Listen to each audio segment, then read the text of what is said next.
এই নে, আমি তোকে এই জাদুকরি আমটি দিয়ে দিলাম। এই জাদুর আমটি নিলে তোর আর কোনো কষ্ট থাকবে না।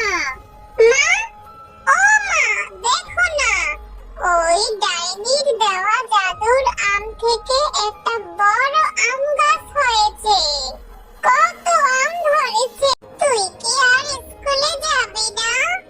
তুই যদি স্কুলে না যাস তাহলে তুই যে পরীক্ষায় ফেল করবি, ম্যাম বলেছে।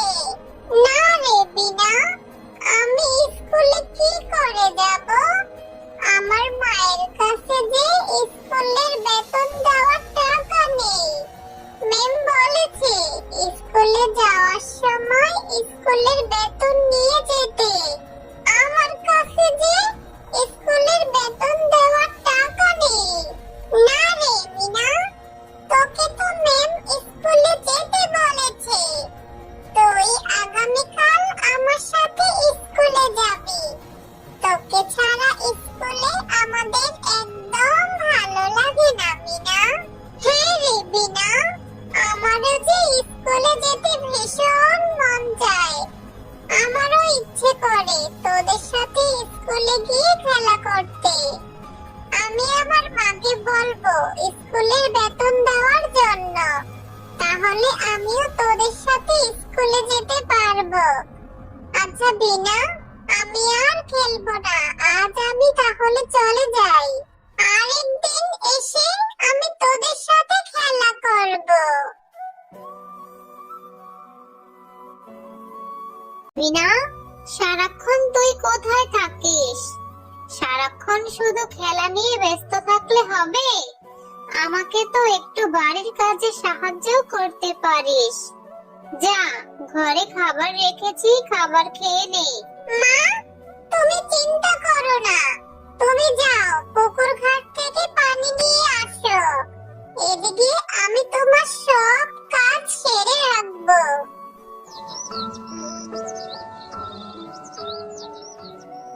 মা, ও মা, আমি না কাল থেকে স্কুলে যাব। বিনা বালতি ওরা রোজ স্কুলে যায়। আমারও যে স্কুলে যেতে ভীষণ মনে চায়। মা, তুমি আমার স্কুলের বেতনটা কবে দিবে? স্কুলের বেতন কি করে দেব মিনা? মানুষের বাড়িতে কাজ করে যেই কয় টাকা পাই, সেই টাকা দিয়ে তো আমাদের মা মেয়ের ডাল ভাত খেতেই কষ্ট হয়ে যায়। স্কুলের বেতন কি করে দিব রে মা? তোকে স্কুলে পড়তে যেতে হবে না মিনা। আমি কেন স্কুলে যাব না মা? আমার যে লেখাপড়া করতে ভীষণ মনে চায়। তুমি স্কুলের বেতন দিবে না কেন? তুমি স্কুলের বেতন দিবে না, আবার বলবে আমাকে লেখাপড়া করতে হবে না।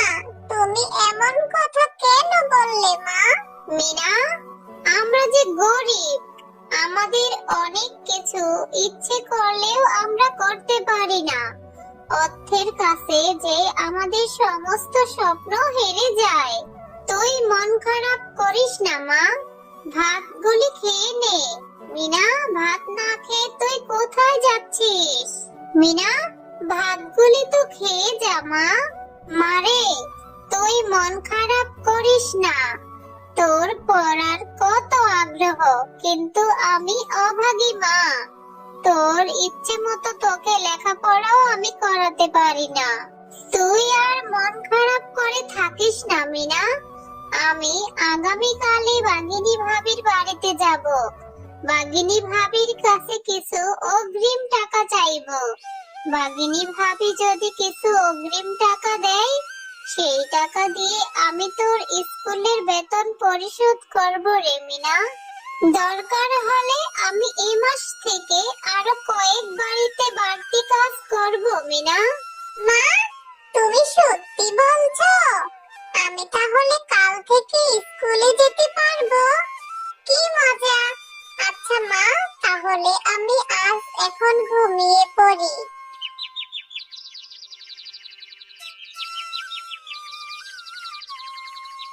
মিনা, যা মা, স্কুলে যা। তুই সাবধানে স্কুলে যা, আর তুই তোর শিক্ষককে বলবি আমি এই মাসের মধ্যেই সব বেতন পরিশোধ করে দিব। আমি আজকেই বাঘিনী ভাবির কাছে গিয়ে টাকা চাইবো। আচ্ছা ঠিক আছে মা, আমি তাহলে স্কুলে যাই। জানো মা, আজ আমার ভীষণ আনন্দ হচ্ছে। আজ কতদিন পরে আমি আমার বন্ধুদের সাথে দেখা করব। আচ্ছা মিনা, সাবধানে যা মা। আমার সোনা মেয়ে, আমার মেয়েটার লেখাপড়ার কত আগ্রহ। স্কুলে গিয়ে মন দিয়ে লেখাপড়া করিস মিনা। মিনা, এই মিনা, তুই স্কুলে এসেছিস কেন? গত 6 মাসের বেতন তোর বাকি আছে। তোকে না বলেছি বেতনের টাকা নিয়ে স্কুলে আসতে? তোর কি লজ্জা শরম বলতে কিছু নেই মিনা? ম্যাম, আমার মা বলেছে কিছুদিনের মধ্যে সমস্ত বেতন পরিশোধ করে দিবে। আমাকে ক্লাস করতে দিন ম্যাম। আমার মা আপনার সব টাকা দিয়ে দিবে। আরে মিনা, তুই মুখে মুখে তর্ক করছিস? আজ 6টা মাস ধরে তুই স্কুলের বেতন দিস না। তোকে না বেতন নিয়ে স্কুলে আসতে বলেছি? তোদের মতো গরিবরা স্কুলের বেতন দিতে না পারলে প্রাইভেট স্কুলে কেন পড়তে আসিস? যা এখন এখান থেকে, স্কুলের বেতন নিয়ে তারপর স্কুলে আসবি। ম্যাডাম, আপনি এভাবে কেন কথা বলছেন? আমরা গরিব বলে কি আমরা লেখাপড়া করব না? আর এই বনে তো শুধু একটাই স্কুল আছে। আচ্ছা ঠিক আছে, আমি চলে যাচ্ছি। আমার মা স্কুলের বেতন দিতে পারলে আমি স্কুলে আসব।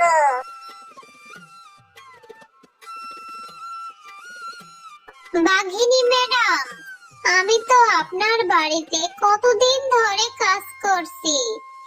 আপনি আমাকে কিছু টাকা অগ্রিম দিন না।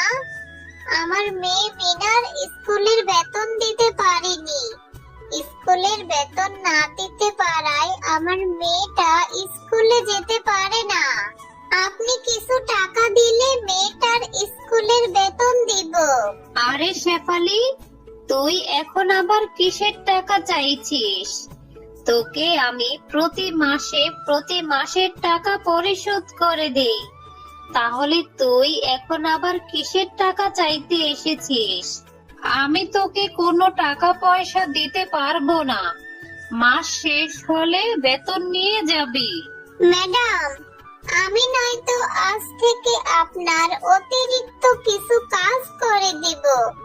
তারপরও আমাকে কিছু টাকা দিন না ম্যাডাম। আমার মেয়েটা যে স্কুলের বেতন দিতে না পারলে স্কুলে যেতে পারবে না। আপনাদের তো কত টাকা, নয়তো আগামী মাসের টাকাটাই আমাকে এখন দিয়ে দিন। না রে শেফা, আমার বাড়িতে বাড়তি কোনো কাজ নেই। আমি মাস শেষ না হলে তোকে টাকা দিতে পারবো না। তুই আমাকে আর বিরক্ত করিস না তো।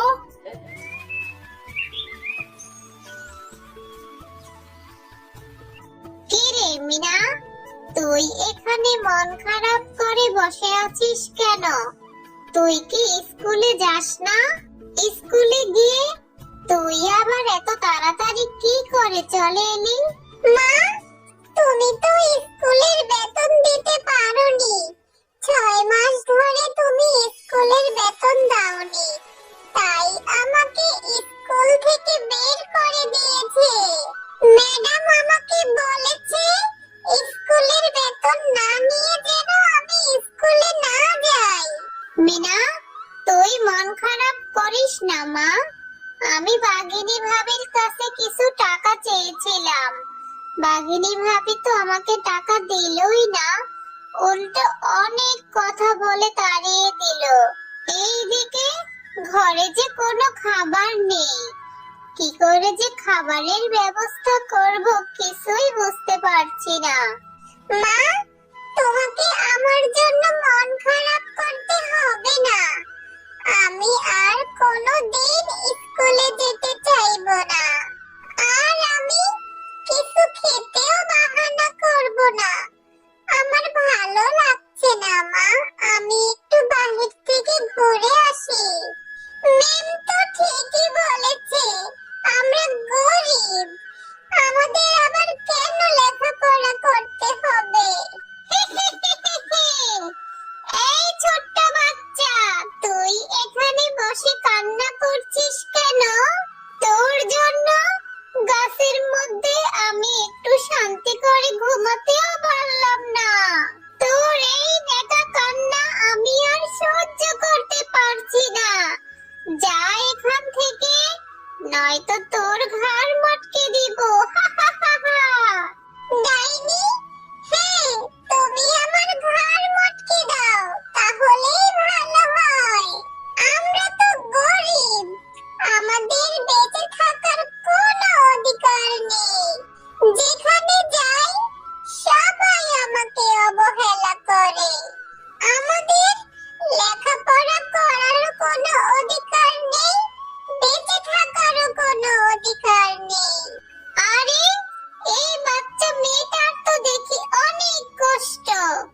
এই বাচ্চা মেয়ে, এই নে, আমি তোকে এই জাদুকরি আম গাছটা দিয়ে দিলাম। এই জাদুর আমটা খেয়ে তুই এর বীজটা বাড়ির উঠানে রোপণ করে দিবি। তোর আর কোনো দুঃখ কষ্ট থাকবে না। তুই এবার আমাকে মাফ কর রে বাবা। তবু তুই আমার গাছটা ছেড়ে দে, আমি একটু গাছের মধ্যে শান্তি করে ঘুমাই। ডাইনি, তোমাকে অনেক ধন্যবাদ। তুমি জানো, আজ না আমি আর আমার মা কিছু খাইনি। এই আমটা আমি আর আমার মা দুজন মিলে খাবো। তারপর এই বীজটা আমাদের বাড়ির উঠানে পুঁতে রাখবো। ও মা, দেখো না, এদিকে আসো। কালকের পুঁতে রাখা সেই আমের বীজটা থেকে কত বড় একটা আম গাছ হয়েছে। ডাইনির দেওয়া আমটি তাহলে সত্যি জাদুর আম ছিল। এখন আমরা এই আম গাছ থেকে আম পেড়ে বিক্রি করতে পারবো। ডাইনি আরো বলেছিল, এই আম গাছের আম কখনোই শেষ হবে না। হ্যাঁ রে মিনা, তুই ঠিকই বলেছিস। আল্লাহ আমাদের উপর দয়া করেছে। এই গাছের আম বিক্রি করে আমরা মা ও মেয়ে ভালোভাবে চলতে পারবো। আর তোর স্কুলে থাকা যত বেতন সব পরিশোধ করতে পারবো। তুই আবার স্কুলে লেখাপড়া করতে পারবি। হ্যাঁ মা, তুমি ঠিকই বলেছো। এ গাছের